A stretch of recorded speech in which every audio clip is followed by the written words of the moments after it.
Welcome to recipes in my way. இன்றைக்கி நம்ம அருமையான சுவையில் காலிஃப்ளவர் கிரேவி தான் செய்ய போகிறோம். சாதம் சப்பாத்தி ரெண்டுக்குமே பொருத்தமான இந்த கிரேவியை எப்படி செய்கிறது, இதுக்கு தேவையான பொருட்கள் என்ன பார்க்கலாம் வாங்க.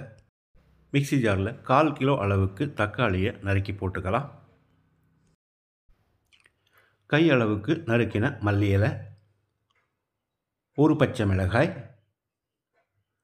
1 இன்ச் அளவுக்கு இஞ்சி, 5 பல் பூண்டு,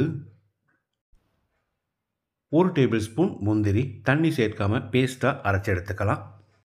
200 கிராம் அளவுக்கு காலிஃப்ளவரை சின்ன சின்ன துண்டுகளாக நறுக்கி 1/2 டீஸ்பூன் மஞ்சள் தூள், 1/2 டீஸ்பூன் உப்பு சேர்த்து 10 நிமிஷம் கொதிக்க விட்டு எடுத்துருக்கேன்.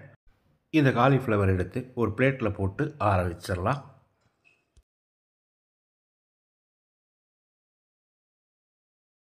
வாணலியில் 4 டேபிள் ஸ்பூன் எண்ணெய் ஊற்றிக்கலாம்.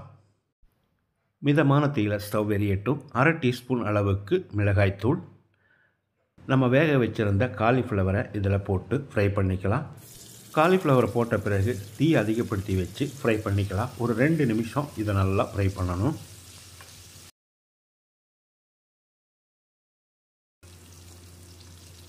ரெண்டு நிமிஷம் ஃப்ரை பண்ணிட்டோம். இப்போ இதை எடுத்து பிளேட்டில் வச்சிடலாம்.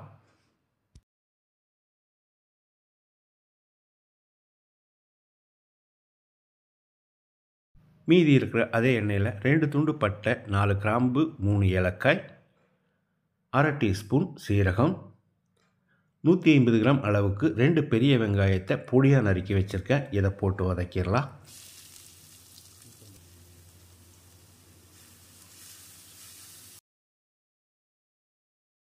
இதோடைய ஒரு கொத்து கருவேப்பிலையும் சேர்த்து வெங்காயத்தை நல்லா செவக்கிற அளவுக்கு வதக்கிடலாம்.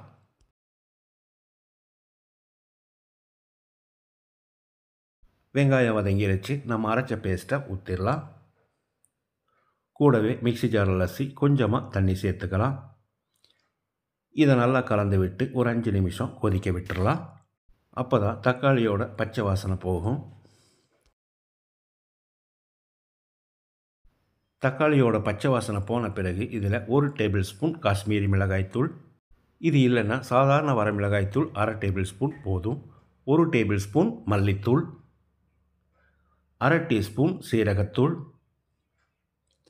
1/2 டீஸ்பூன் கரம் மசாலா, ஒரு 10-20 செகண்ட் இதை பிரட்டி விட்டுறலாம்.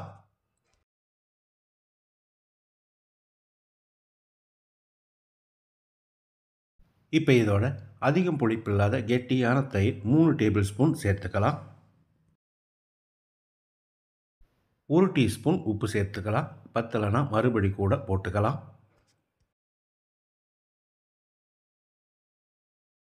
தயிர் சேர்த்து கலந்து விட்ட பிறகு மறுபடியும் ஒரு 2-3 நிமிஷம் கொதிக்கட்டும். இது நல்லா கொதித்து வந்துருச்சு. இப்போ நம்ம காலிஃப்ளவர் வேக வச்ச தண்ணியவே ஒரு 1/2 கப் அளவுக்கு சேர்த்துக்கலாம்.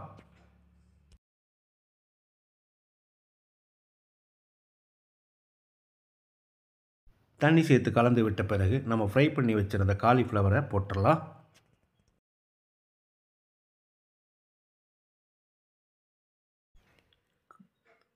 காலிஃப்ளவரை சேர்த்து கலந்து விட்ட பிறகு ஒரு 5 நிமிஷம் மூடி வச்சிடலாம். அப்போ தான் காலிஃப்ளவரில் மசாலா பிடிக்கும். இடையில அடிக்கடி கலந்து விடணும். 5 நிமிஷம் ஆச்சு. மணக்க நம்மளோட காலிஃப்ளவர் கிரேவி ரெடி ஆயிடுச்சு. பொடியாக நறுக்கின மல்லி இலையை தூவி கலந்து விட்டு இறக்கிடலாம். அருமையான சுவையில் மணக்க நான் செஞ்சுருக்கிற இந்த காலிஃப்ளவர் கிரேவியை இதே மாதிரி இதே அளவுகளோடு நீங்களும் செய்து பாருங்கள். இந்த வீடியோ பிடிச்சிருந்தால் லைக் பண்ணுங்கள், கமெண்ட் பண்ணுங்கள், ஷேர் பண்ணுங்கள். சப்ஸ்கிரைப் பண்ணாதவங்க சப்ஸ்கிரைப் பண்ணுங்கள். மறக்காமல் பெல் பட்டனை கிளிக் பண்ணுங்கள்.